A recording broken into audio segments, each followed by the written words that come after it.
Today we are solving one of the most annoying problems when you're painting with watercolor. Paper that buckles. It is frustrating when it happens when your painting is already dry, but it is a painting killer when it happens when you're painting. We're talking about why it buckles, how to prevent it from buckle, and what to do after it happens. This is a beginner must-know, guys. Let's do it. Watercolor paper expands when it's wet and shrinks back when it dries. And in a nutshell, that's why you get the buckles or the cockles or whatever you like to call it. Things you can do to help. Use paper that weighs at least 300 GSMs, grams per square meter, because the heavier the paper, the more water it can hold. It also helps if the paper is 100% cotton instead of cellulose or wood pulp. Cellulose paper is cheaper, but it also absorbs water more unevenly and so much less than 100% cotton paper. And look at this, guys, because this paper is buckling like crazy, immediately the paint is going to go to the sides. So if I wanted to draw a line right here, this is where I want it. But unfortunately, because it is buckling, it is going down. You see? So it is not staying where I'm painting it.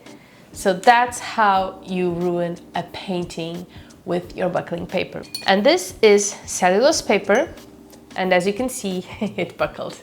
Now let's see what happens if we use 100% cotton paper. Okay, so I've wetted it and it's still flat. So far, so good.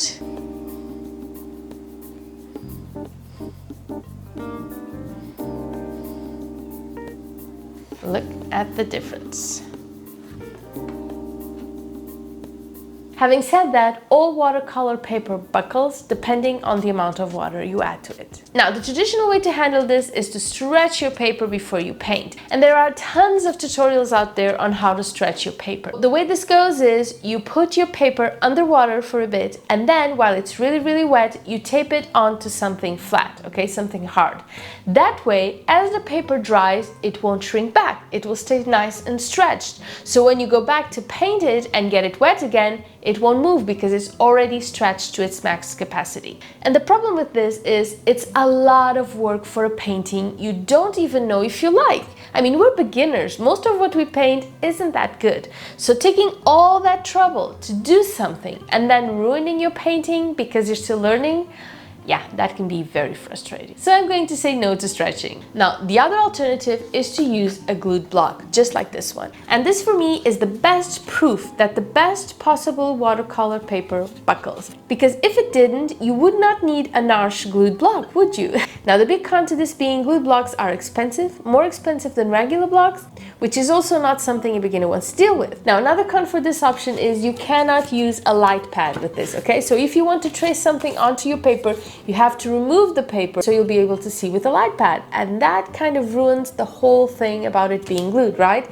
So it's just, you know, wasted money really. Now, there is another option, of course. You can take your paper and you tape it onto your table. You can use painter's tape or washi tape or whatever you have around it, okay? You just tape all four sides of your paper and you leave it nice and flat on the surface. Now, this is a nice and affordable option, right? The cons being that if your paper isn't very good, like if it's cellulose or something like that, the odds of you ripping the paper as you remove the tape are really big. Also, you know, if you tape it onto your desk, you will not be able to move the paper around. So if you're taping your paper, you need to do it to something that you can move around, like the back of a watercolor block that's empty or some kind of flat board. Now, there is another option, which is kind of a mixed version, which is to wet the back of your paper. So if you take a sponge or a large brush and wet the back of your paper and then just flatten it onto a surface, it won't buckle. It also allows you more time to paint before the paper starts drying. And it also makes lifting paint much easier because the paint isn't as easily absorbed if the paper is already wet. Now, some people only do this when they're doing wet on wet, but you can actually just wet the back without doing it to the front and still enjoy all the pros. Now, the con to this is the same as using tape. If you flatten it onto your desk, that's it. You can't move the paper around, so make sure you pick a movable surface if you want to be able to move it, okay?